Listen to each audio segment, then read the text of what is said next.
Side by side with Pride in the grass. And now Ambrose has gone 360. Oh, gas her up, Marcus.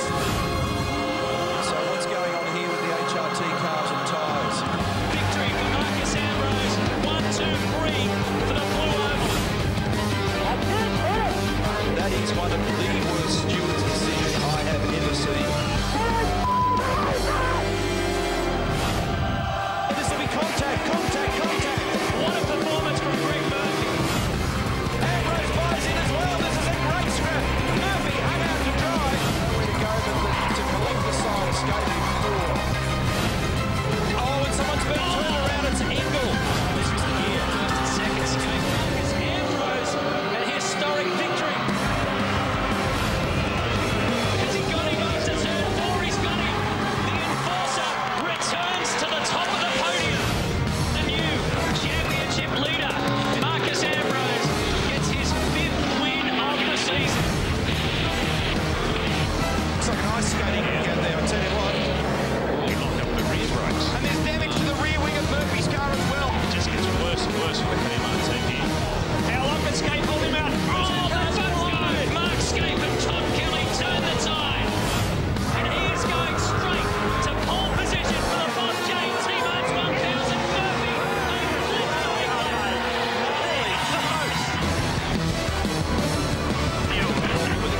Marcus is talking about it delaminating. So close yet so far for Mark Scape. Greg Murphy and the Kmart team are the champions at Bathurst. Does it by inches. Only because Murphy braked. Scape cars had a trouble with the brake and then slow out. Mechanical failure in the engine. Not happy. No place like home for Russell. Contact already in turn 1. Is the reigning champion. Murphy's got track position and away he goes. And is there contact again? It's very close between the two of them. Very straight for Greg Murphy.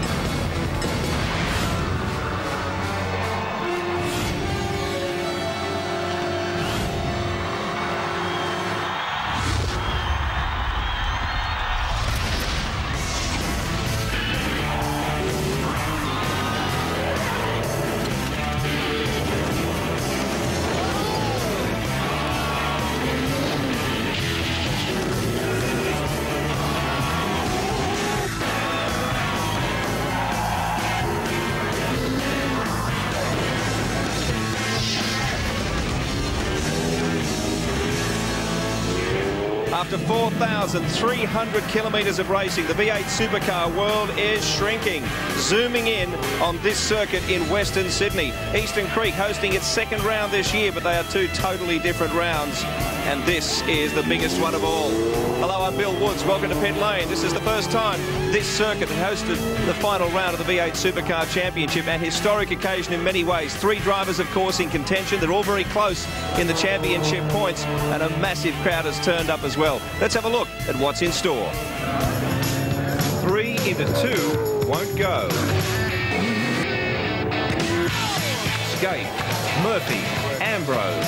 2 days, 2 races away from the title. Today we'll bring you race 1, 150 kilometres with plenty to gain and everything to lose. Tomorrow, the Carrera Cup serves up the entree before we count down to a fantastic finish, recapping one of the great V8 Supercar seasons, a year of change, profiling the contenders, then the 250-kilometre climax and the most critical round of pit stops this year. A few details now. Round 13, it'll be lucky for someone. 150 kilometres today. 33 starters over 39 laps, and the pit window between laps 2 and 27. And the weather, very simply, is going to be hot, and the air is quite still too. The track temperature in excess of 40 degrees. We talked about this incredible championship situation, one of the closest we've had for a long time. You don't have to go back too many years to find close deciding rounds. However, this is special. Mark Scape has won here 5 times. Ambrose has won here once, and that's current form. Greg Murphy has never won here. 17th time this is. The championship's been decided in the final round.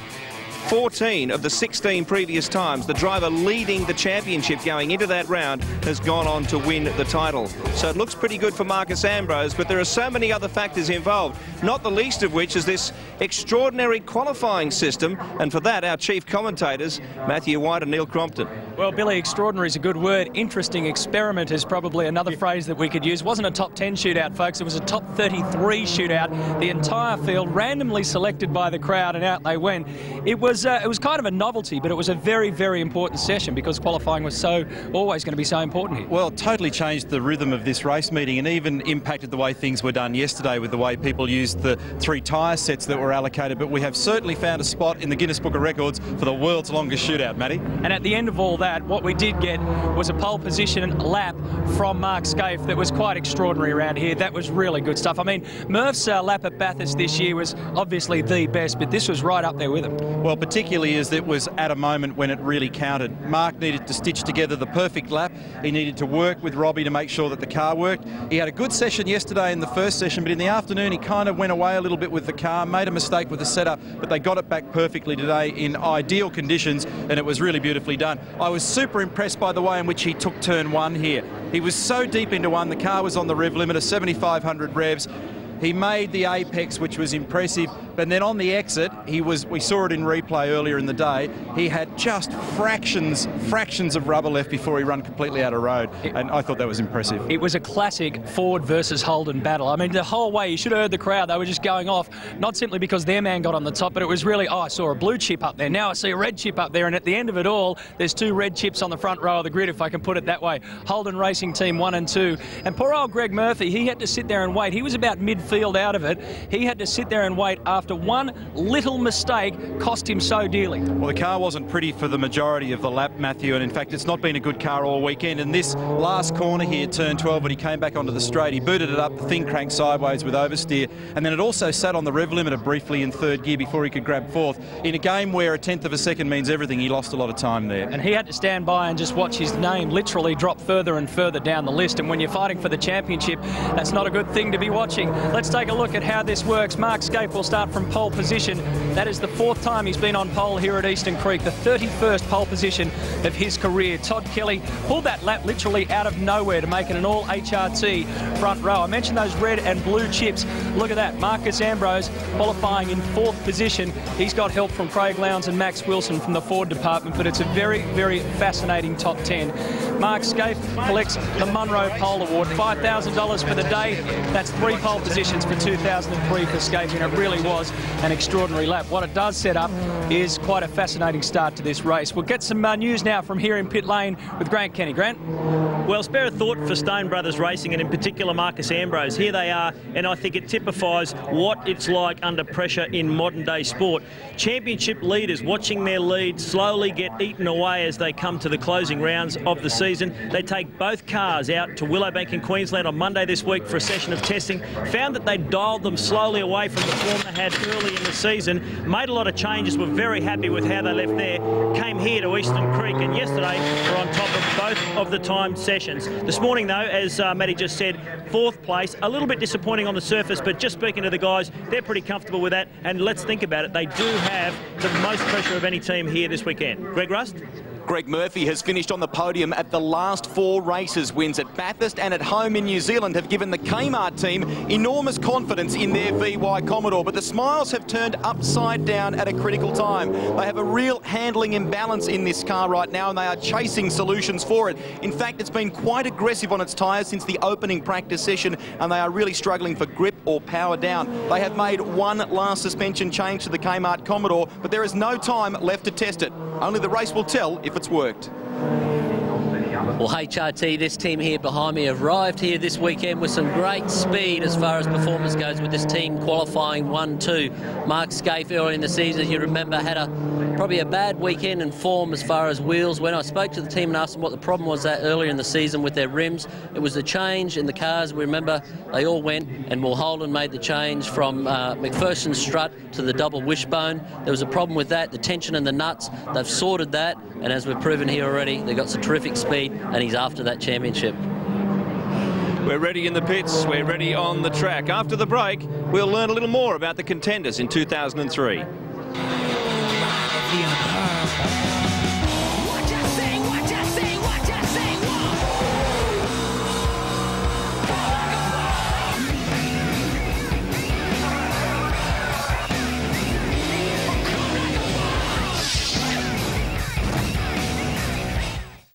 It's also, Billy, a very fast, free-flowing circuit. Take a look at it. Just a great racetrack. 3.43 kilometres long. We break it down into 12 turns. The top speed, the main straight, 260 plus. The lap record belongs to Mark Skaife. And today we'll ride in the hot seat with Mark Skaife at the 3.93 kilometre Eastern Creek Raceway. This is heading west on the main straight, approaching 270 k's. That's the rev limiter, 7,500. Little bit of brake. 200 kilometre an hour turn one. Use all the road on the exit. Huge braking application to turn two for second gear.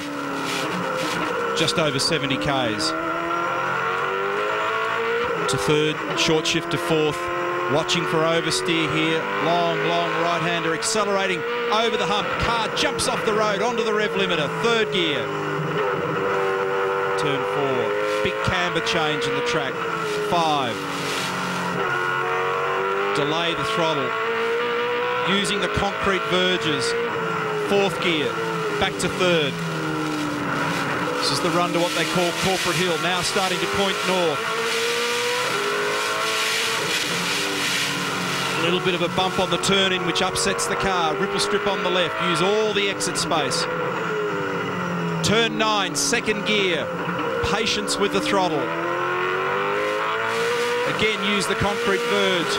Flat shifting through 2nd, 3rd, 4th, on the limiter, on the way. Up towards 10, 11, 3rd gear. Double apex left-hander for the final run. Skaife's car and this man working beautifully around this track this weekend. 4th, 5th and 6th gear. That's a hot lap of Eastern Creek.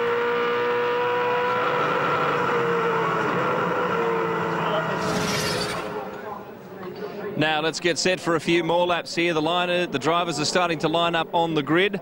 Let's join them there with Daryl Beattie.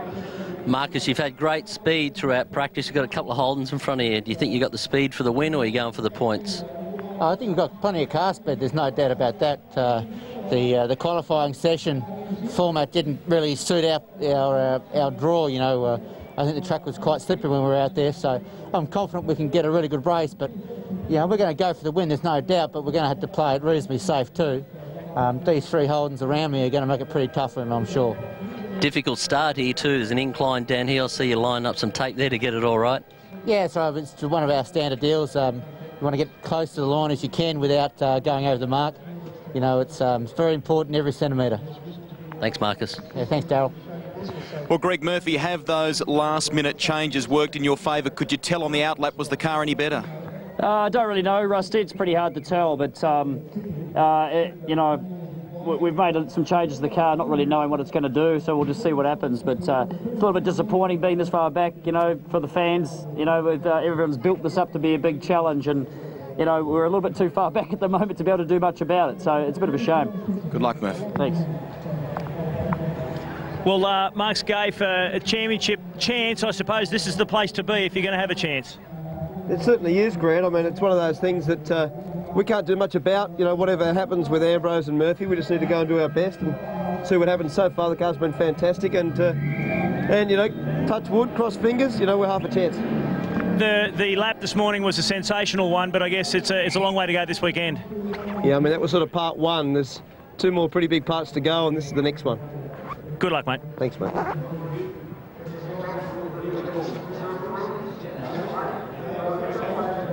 Oh, Mark Skaife sits on the front of the grid. He's got his Holden Racing teammate right beside him. And look at Marcus Ambrose, qualified 4th. The main event is building up. We'll be back with race action right after this on your home of motorsport for the final round of the V8 Supercar Championship.